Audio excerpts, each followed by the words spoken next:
నాది ప్రేమే కదరా. ఇది నీకు ఎందుకు అర్థం కాదురా?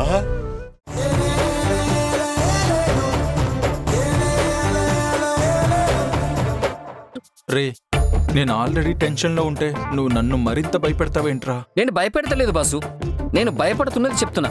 అంతా నా కర్మ. నేనేదో అనుకుంటే అదేదో అయిపోయి ఈ రోజు ఇలా బుక్ అయిపోయానేంట్రా? తమరు బుక్ అయితే పర్వాలేదు, నన్ను కలిసి బుక్ చేయకండి. మేడం ఏదో ఒక టైంలో మీ మీద అటాక్ చేస్తారు.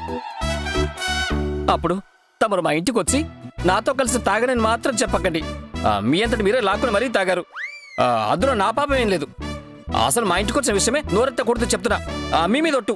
దొంగ రాస్కెల్. మీరన్ని బూతులైనా తిట్టుకోండి, I don't mind. But madam దగ్గర మాత్రం నన్ను ఇరికించకండి, మీకు దండం పెడతాను. ఒరే, ఇప్పుడు తనొచ్చి ఏ విధంగా అటాక్ చేస్తుందో అని నేను టెన్షన్ భరించడం కంటే అది ఫేస్ చేయడం ఉత్తమమేమోరా. అంటే ఒకసారి మీ మేడం దగ్గరికి వెళ్ళి కాఫీ ప్రోడక్ట్ అప్డేట్స్ కనుక్కుంట్రా. తమరే పిలిచి అడగొచ్చు కదా. అడగొచ్చురా, కానీ ముందు నువ్వు వెళ్ళి ఒకసారి మాట్లాడొచ్చావనుకో, అప్పుడు ఆవిడ గారు ఎంత హీట్తో ఉన్నారో తెలుస్తుంది. దాన్ని బట్టి ఏదో డీల్ చేయొచ్చు అన్నమాట. ఆల్రెడీ నేను వెళ్ళి రోడ్లో తలబెట్టి రోకల్ దెబ్బ తినే వస్తున్నా. మళ్ళీ వెళ్ళమంటారా ఏంటి? రే, అది ఇందాక కదరా, ఇప్పుడు ఒక 10 నిమిషాలు అయింది. ఈ గ్యాప్ లో వెళ్ళిరప్పో. ఇదిగో బాసు, ఈ అగ్ని పరీక్షలు విశ్వ పరీక్షలు నా మీద వద్దు. మీరు చేయదలుచుకున్న ప్రయోగాలేంటో మీ మీదే చేసుకోండి, నన్ను వదిలేయండి. ఒరే, ఇప్పుడు పర్సనలే కాకుండా ప్రొఫెషనల్ విషయాలు కూడా మాట్లాడాలి. షెడ్యూల్ ప్రకారం డిస్కస్ చేయాల్సినవి చాలా ఉన్నాయి.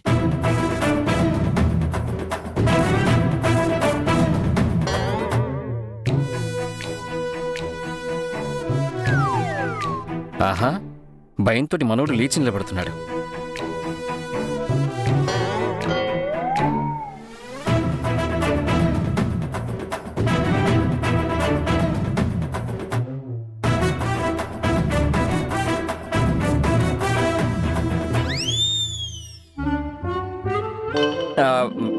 బాసు, బాగా తలపోటుగా ఉంది, అస్సలు కుదరట్లేదు.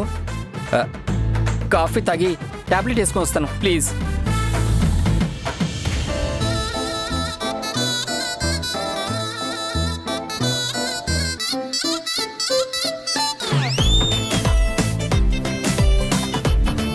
ఒక్కసారి ఫైల్ చూస్తే మాట్లాడాల్సింది మాట్లాడతా.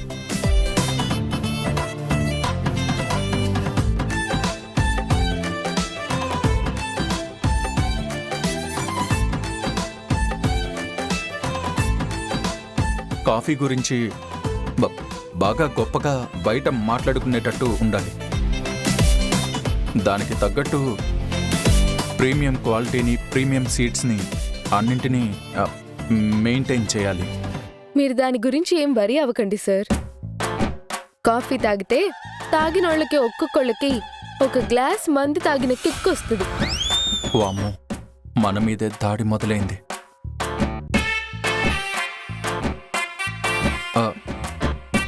యు మీన్ స్ట్రాంగ్ కాఫీ కదా? అవును సార్, స్ట్రాంగే. బాగా నల్లగా ఉంటుంది చూడండి, మందులాగా,